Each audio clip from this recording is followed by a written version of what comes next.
हम सबका एक मेजर कंसर्न है वो हमेशा रहता है कि स्किन के हवाले से जो भी मसाइल होते हैं, जैसे ही मौसम अपनी शिद्दत बदलता है, जैसे मौसम चेंज होता है, स्किन के मसाइल उसके साथ ही इंगेज होना शुरू हो जाते हैं। अब मौसम सरमा है तो बहुत सारी चीज़ें जो हैं हम छोड़ देते हैं, हमें लगता है कि ये चीज़ यूज़ करनी है, मॉइस्चराइज़र यूज़ करना है, ग्लिसरीन, ये वो सब चीज़ें हम इस्तेमाल करते हैं। सन ब्लॉक का इस्तेमाल हम बिल्कुल साइड पे कर देते हैं और बाकी जो सीरम्स वगैरह जो रूटीन होती है वो हम अपनी साइड टू साइड जारी रखे होते हैं।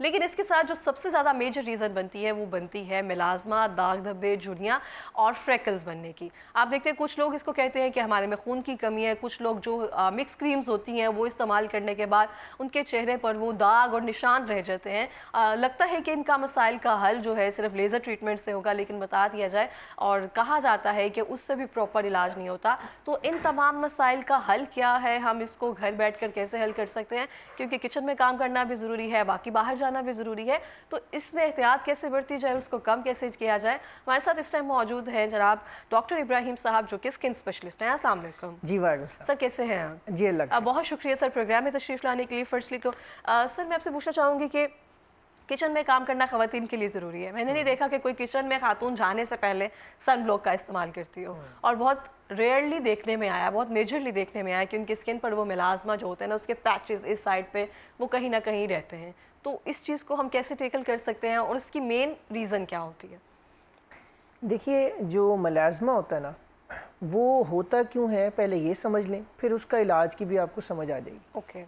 मलाजमा की जो मेजर रीज़न है, बल्कि जो एक ही उसका मेन कॉज है, वो है हार्मोनल, और ये ज़्यादातर ख़वातीन को प्रेगनेंसी के दौरान होता है। ओके। या उसके फ़ौरन बाद होता है।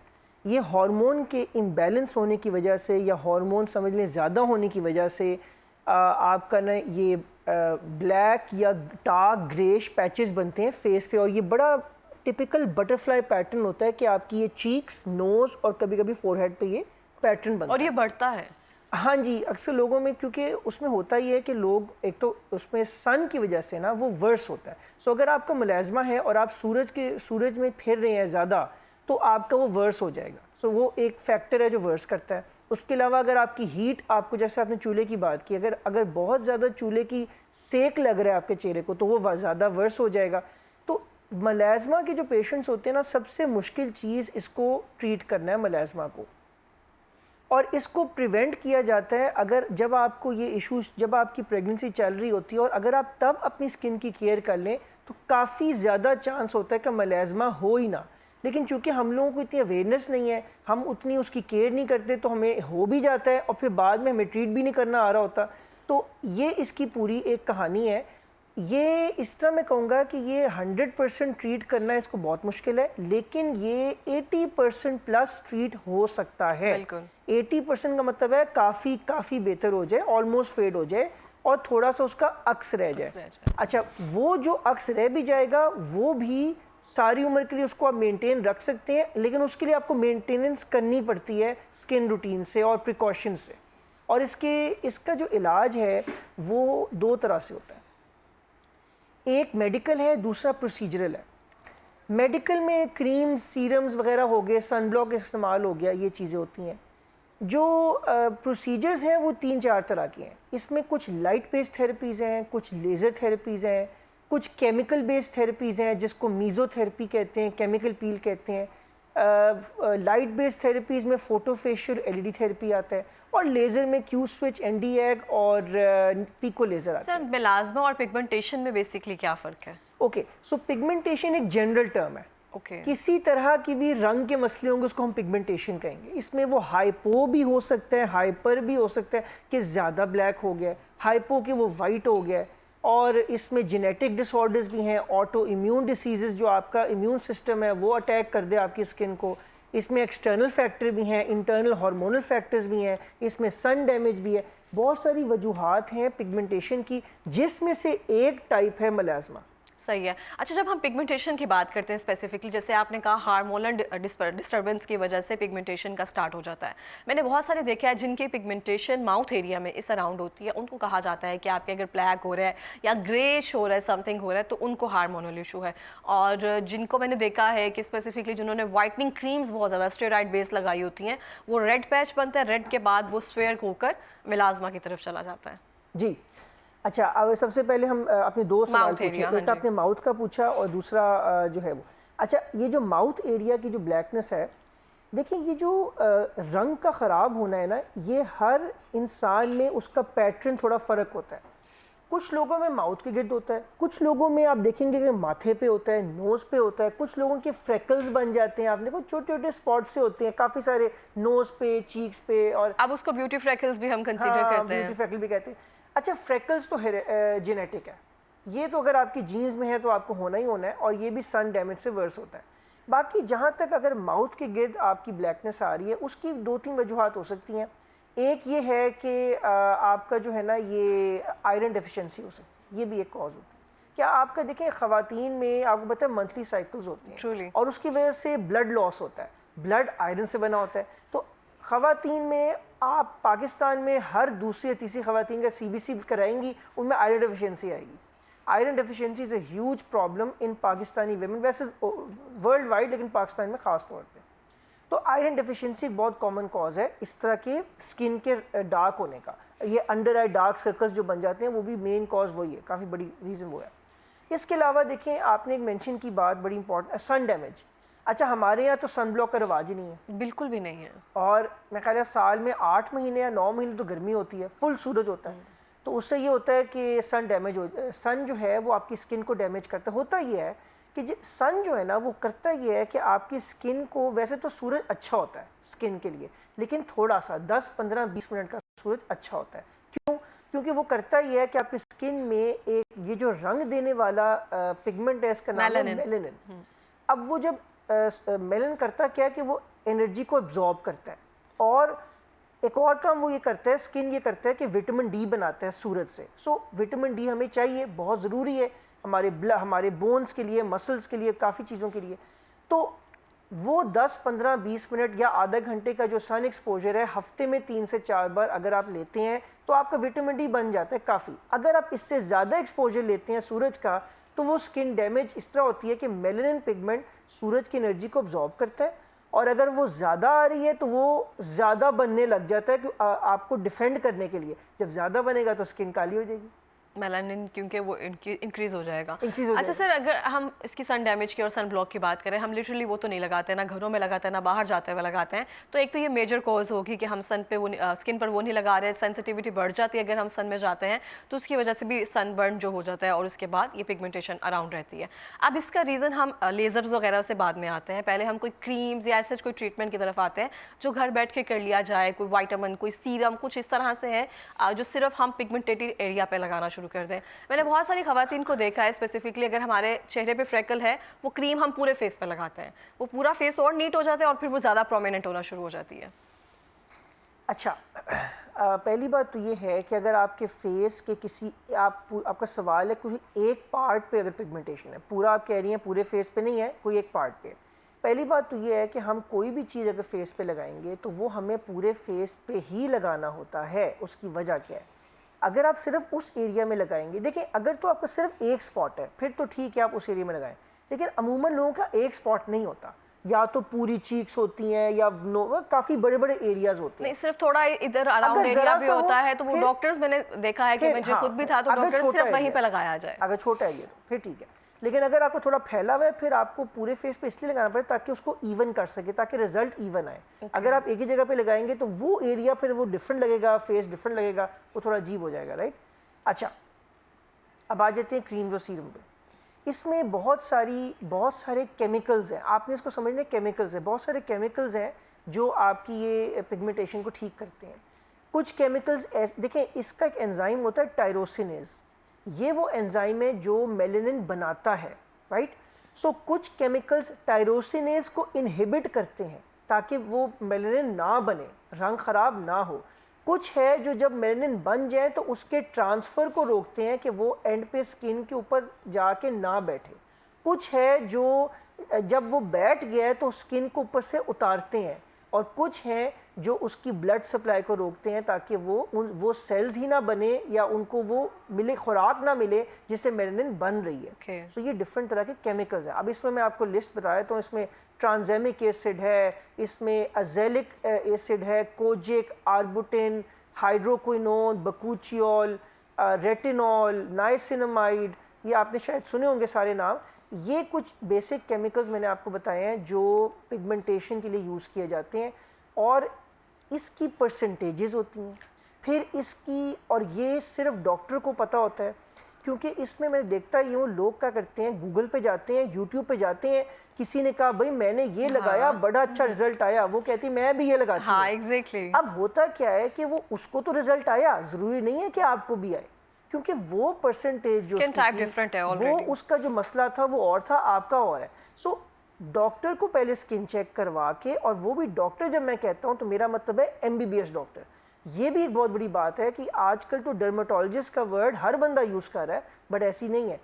ये हमारी पूरी 5 साल की स्टडी होती है स्किन पे, हम उसको स्टडी करते हैं, हमें बताया जाता है, हम पढ़ते हैं, उसको एनालाइज करते हैं लैब में, माइक्रोस्कोप में, तब हमें समझ आती है कि स्किन चीज़ क्या है, उसकी लेयर्स होती हैं, उसकी देखने में वो कैसे लगता है, उसको टेस्ट किया जाता है, बायोप्सीज होती हैं।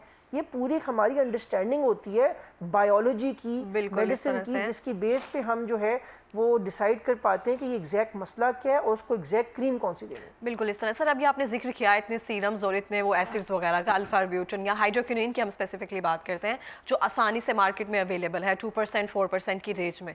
हम मैंने बहुत सारे लोगों को सुना है वो किसी भी क्रीम में पी साइज मिक्स करके हाइड्रोक्विनोन लगाना शुरू कर देते हैं, लेकिन वो वर्ड्स इतना स्किन को कर देती है क्योंकि हमें उसकी एग्जैक्ट परसेंटेज नहीं पता है। लेकिन बहुत सी जगहों पर कहते हैं डॉक्टर्स इसको मना करते हैं कि इसको बैन कर दिया जाए, क्योंकि हम इसका ओवर यूजेज कर लेते हैं और इसको किसी भी क्रीम में मिक्स करके उसका ओवर यूज़ कर लेते हैं उस जगह पर, तो फिर उसके बाद स्किन वर्स हो जाती है। तो हम हाइड्रोक्विनोन जो है मेलाज़मा या पिगमेंटेशन ट्रीटमेंट के लिए क्या इस तरह से इस्तेमाल कर सकते हैं? हाइड्रोक्विनोन, इसको देसी अल्फाज में या इंग्लिश में ब्लीचिंग एजेंट भी कहते हैं, ठीक है, कि हालांकि ये ब्लीचिंग नहीं है लेकिन कहते हैं उसको, वैसे एक निकनेम है उसका। देखें, हाइड्रोक्विनोन जो है वो एक इंतहाई सख्त किस्म का केमिकल है जो कि अलाउड है, जो कि आप यूज़ कर सकते हैं, लेकिन एक लिमिटेड टाइम के लिए, एक लिमिटेड कुछ इसका टाइम होता है, वो भी हर कुछ पेशेंट्स पे 3 मंथ्स होता है, कुछ पे 6 मंथ्स होता है, कुछ पे 1 मंथ होता है, ठीक है। सो ये हमें देखना पड़ता है कि इसको हमने कितनी देर तक ये देना है, पहली बात। दूसरी बात ये है कि जब आप इसको यूज़ करते हैं, यस होता पी साइज ही है, वो बात सही है, उसको मिक्स भी कर सकते हैं, लेकिन अगेन उसके साथ कुछ प्रिकॉशंस लेनी पड़ती हैं। बिल्कुल। लाइक अगर आपने ये यूज़ किया है तो फिर इसके साथ एक तो आपने दिन के किस औकात पे यूज़ किया, किस टाइम पे यूज़ किया, नंबर 2 ये कि अगर किया तो फिर ये भी करना है, फिर वो भी करना है, और प्रिकॉशंस में ये भी करना है, वो भी करना है। ये हमें डिसाइड करना पड़ता है डॉक्टर्स को, हर बंदे को देखे कि इसको मैंने ये नुस्खा बना के देना है कि हाइड्रोक्विनोन मैं दे रहा हूँ, लेकिन इस टाइम पे यूज़ करेंगी, और इसके अलावा इस टाइम पे ये करेंगी, लाइक सन ब्लॉक लगाएंगी फॉर एग्जांपल, इस टाइम पे वो ये करेंगी, और ये कॉम्बिनेशन बनाना पड़ता है उसके साथ, ताकि रिजल्ट्स आपको बेस्ट आ जाए और कोई साइड इफेक्ट ना हो, वरना इसके साइड इफेक्ट हो सकते हैं। बिल्कुल वर्स है, इसलिए हम इसको कंक्लूड इस तरह से कर सकते हैं, डॉक्टर की हिदायत के मुताबिक इस्तेमाल करें, उसके बगैर बिल्कुल इस्तेमाल ना करें, क्योंकि इसके साथ प्रिकॉशंस भी होती है और जैसे आपने कहा दूसरे मेजरमेंट भी होते हैं जो लेने होते हैं। अच्छा, एसिड्स वगैरह पे हमने बात की, अब हम आते हैं लेज़र ट्रीटमेंट्स की तरफ।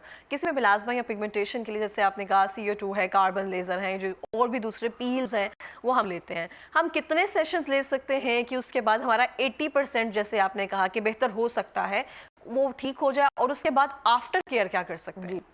अच्छा, अब इसमें ये बहुत इंपॉर्टेंट टॉपिक है, और ये वो टॉपिक है जो बहुत ज़्यादा कंफ्यूज करता है लोगों को। इवन जो लोग ये सर्विस दे रहे हैं पिगमेंटेशन ट्रीटमेंट्स की क्लिनिक्स में बैठ के, वो भी मैं बताऊंगा ज़्यादातर कंफ्यूज नहीं है, ठीक है। अच्छा, सबसे कॉमन जो चीज़ आपको सुनने को, आई एम श्योर आपने सुना होगा, PRP। जी जी सुना है ना PRP का आपने, और ये भी सुना होगा कि लोग PRP इलाज कर रहे हैं पिगमेंटेशन का, ये भी सुना होगा। ये बिल्कुल गलत इलाज है, मैं आज आपके शो पे बिल्कुल क्लियर बता रहा हूँ, ये बिल्कुल गलत इलाज है। PRP का कोई ताल्लुक ही नहीं है पिगमेंटेशन। Exactly. और मेरा ख्याल है लाहौर में मिसाल के तौर पे लेट से 100 क्लिनिक है, लेट से 100 क्लिनिक, मुझे नहीं पता कितने हैं, 100 में से मैं आपको लिख के बता रहा हूँ 80 क्लिनिक्स PRP के करते हैं इसके लिए। वो तो स्किन रिजुविनेट करती है आपकी स्किन को दोबारा से, उसका काम और है, PRP का काम और है, लेकिन पिगमेंटेशन नहीं है, और ये मैं आपको बड़ा क्लियर बता रहा हूँ। और मैं इतना ज़्यादा फ्रस्ट्रेट हूँ बिकॉज मेरे पास हर दूसरा बंदा जो आता है वो यही कहता है सर मैंने वहाँ से PRP कराया, मुझे कोई फ़र्क नहीं और पड़ा। मैं यहाँ पे आपको मेंशन कर दूं, मैं भी कल परसों किसी को सुन रही थी कि वहाँ पे मुझे 3,000 रुपए में PRP कर दी। हाँ जी, और 3,000 मैं बिल्कुल है। हैरान हो गई कि 3,000 रुपए में बिल्कुल कौन है। सी PRP अच्छा होगी। देखिए मैं आपको बताऊं ये हो क्या रहा है, हो ये रहा है कि ज़्यादातर जो क्लिनिक्स हैं उसमें ऐसे लोग उसको चला रहे हैं जो डॉक्टर ही नहीं है, टेक्नीशियन या जो टेक्नीशियन जैसे है। कि मेरे क्लिनिक में कोई मेरी टेक्नीशियन है, उसको एकदम से उसके दिमाग में ख्याल आता है कि मैं तो इतनी अच्छी हो गई हूँ, मैं अपना क्लिनिक खोल लेती हूँ, वो अपने खोल लेती है, ये मसला। और सलोन में शुरू हो गई हैं चीज़ें, अब सलोन वाले सर्विस देते हैं सारी PRPs की और फेशियल्स की और लेजर्स की।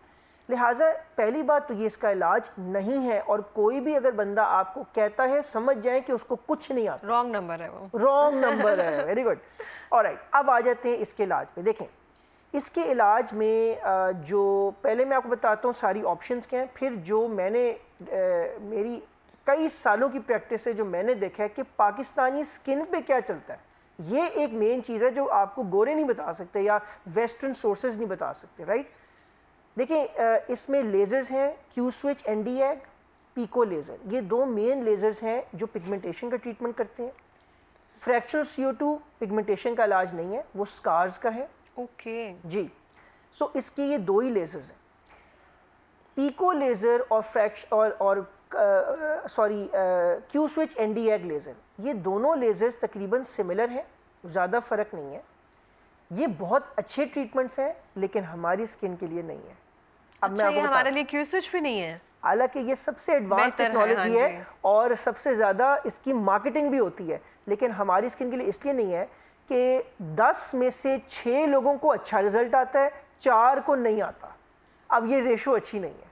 40% पेशेंट्स को अगर आपके ऑलमोस्ट 50% को अगर रिजल्ट नहीं आएगा तो वो ट्रीटमेंट बेकार है, पैसे ज़ाया हैं।